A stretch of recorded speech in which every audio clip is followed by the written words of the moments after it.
Alright guys, let's go this way. You can see what I'm working on. I'm getting ready to replace, you can see a couple of cam phasers, intake and exhaust.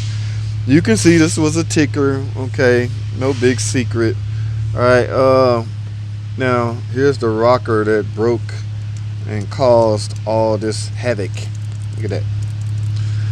Okay, actually it chewed into the camshaft. Now, I was going to reuse this cam, but the warranty company sent me a new one, so I have a new camshaft right here. And guys, I've said this before and I say it again. You can save yourself money.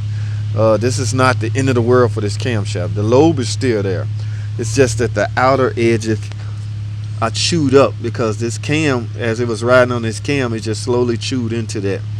Now, I've also talked about these shavings. Where these shavings are, yes, they are in your lubrication system, but you would be surprised where they ended up at.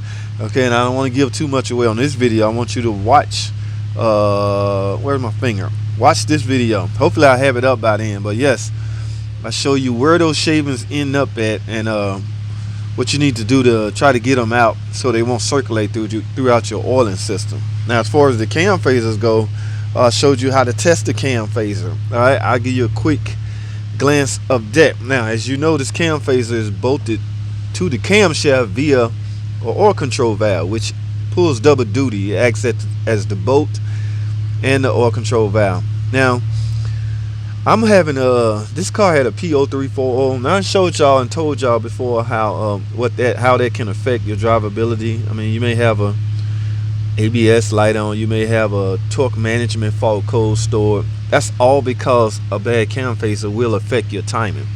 Yes, guys, it has to turn in synchronized rotation with the camshaft in order for it to read right. So you may have just crazy cam sensor codes. First thing people do when they have a cam sensor code, replace these. They call me all the time. I just put cam sensors on it. It can't be the problem. And I got to the point where I'm tired of saying, look, just because the code name is such and such does not mean the part is bad.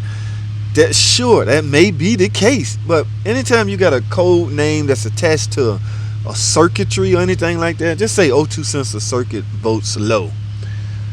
Yes, your O2 sensor can be bad, but because it has a circuit title added to the name, it's likely something wrong with the circuitry. So simply replacing the O2 sensor is not all you need. And I'm gonna say this again, yes, you very well may need an O2 sensor, but same go with these cam codes. Okay, and I'm not gonna sit here and lie, guys. If I see a cam sensor code, this is the first thing I would check, because this is the sensor.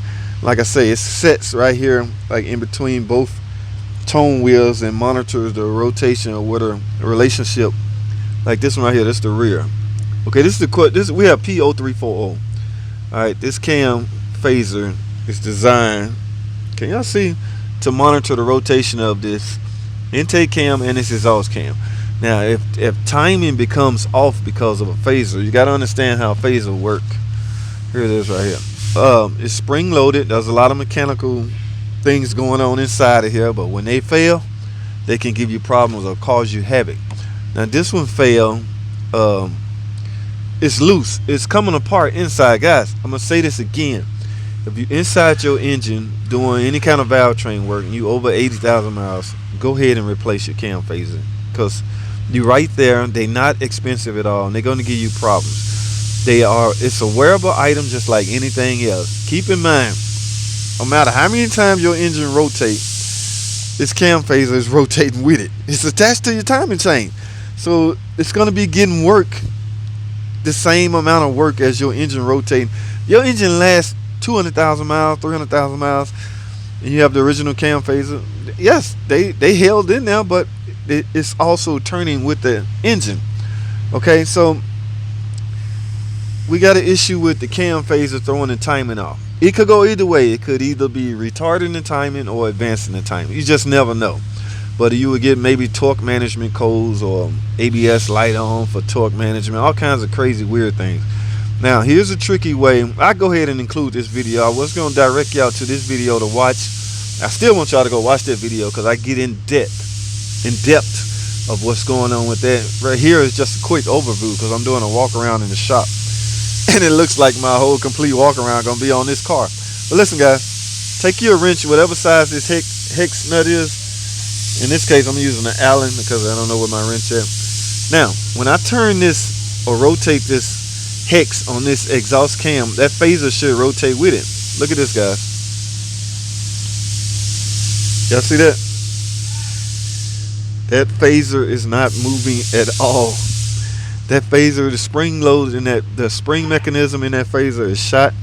You should not be able to turn that camshaft. Now, Chrysler said there's a small amount you should be able to turn the camshaft without the phaser moving. And I'm reluctant to that. If I feel any, it's getting a new cam phaser, but that is extremely excessive. Now, if I put it on this intake camshaft, look at that. Nothing. That phaser is locked tight to this intake camshaft, which meaning that phaser is good. This should not be moving, guys. That is bad. I think that's the worst one I've seen. You would think that camshaft broke. No, it's just that phaser's bad. And guys, this is the hardest one. So if you ever in your engine back here, yes, do that. Now let me say this. I guess this will be the only video on this walk around. Let me say this. To do this cam phaser in the rear, I highly recommend you use the special tool. Alright, because you're going to be dealing with timing, guys. You have to disassemble the timing. There's no way to replace the camshaft or cam phaser without removing the timing chain. There's just no way. Look at it. The timing chain is wrapped around it. So now I have a video right here you can watch in order to show you in depth on how to remove these using the proper tool. That is the key. I use the proper tool. Will I use the proper tool? Probably not, likely not. That's because I have done quite a few and I'm pretty fluent at doing them without the tool. So, but I recommend you use the tool. Alright, so what else I'm doing to this? Oh, in that video also, watch this video, guys. I'm talking about, where's my finger? I'm talking about, yeah, I already mentioned that, the shavings. I took the oil filter out and I split it apart just for some experimentation stuff, trying to find out this is the oil filter, what used to be the oil filter. There's no metal aluminum shavings in this filter. So thanks to my buddy Tom Cook, he recommended where I go searching for those shavings, and I did find it. I don't really want to give much away on this video, so y'all go watch that other video. But yes, man, I spent this was supposed to be a shop walk around video, but I ended up in my stall for the complete duration of my time slot, which is 10 minutes. So I'll just do another walk around video coming up. And there's a lot of interesting things going on in the shop today. So guys, you probably likely want to hang around and watch that. So tell you what, stay tuned. Don't go anywhere. I actually got to finish this job. This is going to take me no time, guys. Y'all know the drill. Watch those two videos. Here's the one on the Bank 2 where I did the front Bank 2 cylinder head. I showed you how to use the tool. I actually used a cutaway view of an engine to demonstrate that. Alright, so go watch that.